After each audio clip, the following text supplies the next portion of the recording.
The Voices of the Threateners. Chapter 1. A typical Latin lesson.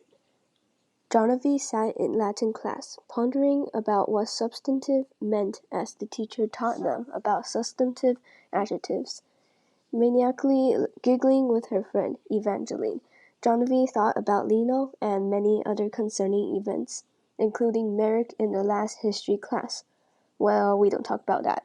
Evangeline danced with her Lino style, and the class went through all the prayers, including the Lord's Prayer in Latin.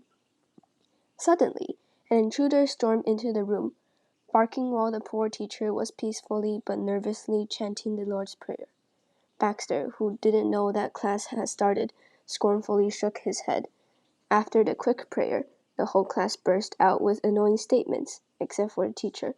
She was trying to calm the class down but was again stumped by the roaring voices of the boys, especially Jonas, who pretended that he had not been the one of the victims who were late to class, wisely putting their names on the whiteboard.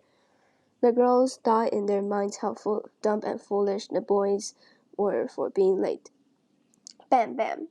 Gunshots were heard from outside the classroom, and Genevieve, jumping up from her seat, rushed to the window. Awed and horrified, she stared outside and saw the impossible. Thieves were swarming around the blacktop, and to make matters worse, there were 200 of them. No later than 2 milliseconds, she rapidly said, with fear in her voice, what she had seen. Everyone laughed at first and went to see for themselves. Then their eyes panicked with fear. What do we do?